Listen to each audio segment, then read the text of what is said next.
साईनाथ, काय सांगाल? चिपळूणमध्ये भास्कर जाधव आणि राणे यांच्या कार्यकर्त्यांमध्ये राडा झालाय, काय अधिकची अपडेट द्याल?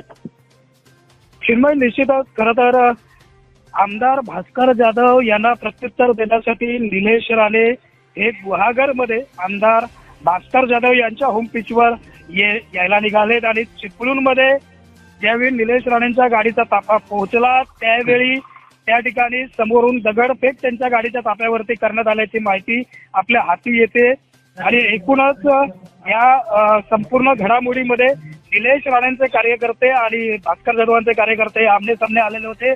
निलेश राणे चिपळूणमध्ये येत आहेत असं समजल्यानंतर आमदार भास्कर जाधव यांच्या चिपळूणमधील मुंबई गोवा हायवेवरती जे कार्यालय चिन्मय, या कार्यालयाच्या बाहेर मोठ्या संख्येनं कार्यकर्ते हे जमा झालेले होते आणि एकूणच त्या ठिकाणी दगडांचा साचा देखील एकूणच तयार मोठ्या प्रमाणात दगड साठवून ठेवलेले होते अशी देखील रस्त्याच्या कडेला होते अशी देखील माहिती हाती मिळते.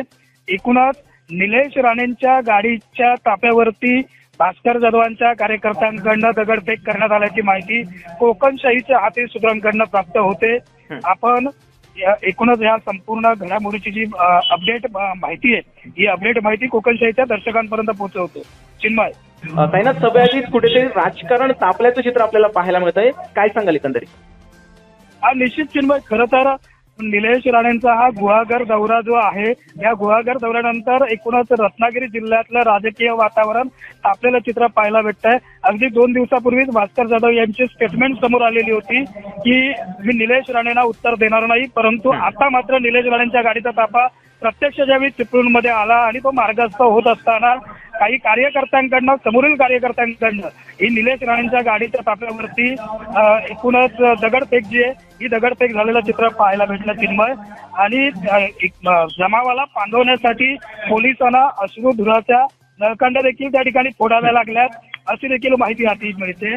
एकूणच रत्नागिरी जिल्ह्यातलं राजकीय वातावरण जे हे तापतानाचं चित्र आताच्या घडीला चिन्मय गुहागर आणि चिपळूणमध्ये पाहायला मिळतंय. चिन्मय, सद्यस्थितीत आता काय परिस्थिती आहे त्या ठिकाणी?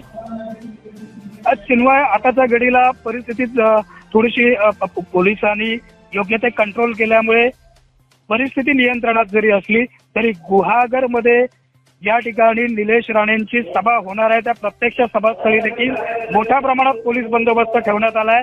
हजारोंच्या संख्येनं नागरिक जे आहेत आणि भारतीय जनता पार्टीचे पदाधिकारी कार्यकर्ते मोठ्या संख्येनं या ठिकाणी देखील जमलेले आहेत. अगदी थोड्या वेळातच निलेश राणेंचं आगमन गुहागरच्या सभास्थळी होणार आहे आणि सभा सुरू होईल. एकूणच सभा सुरू झाल्यापासून संपेपर्यंतचा जो मधला संपूर्ण कालावधी आहे या कालावधीत पोलिसांचा मात्र कस लागणार आहे. पोलीस बंदोबस्त देखील चिन्मय मोठ्या प्रमाणात या ठिकाणी ठेवण्यात आलाय. एकूणच गुहागरमध्ये आमदार भास्कर जाधवांच्या होम पिचवर निलेश राणेंची सभा जाहीर सभा होते आणि या सभेकडे मात्र संपूर्ण कोकणवासियांचं लक्ष लागून राहिलंय. चिन्मय, धन्यवाद साईनाथ, आपण दिलेल्या माहिती.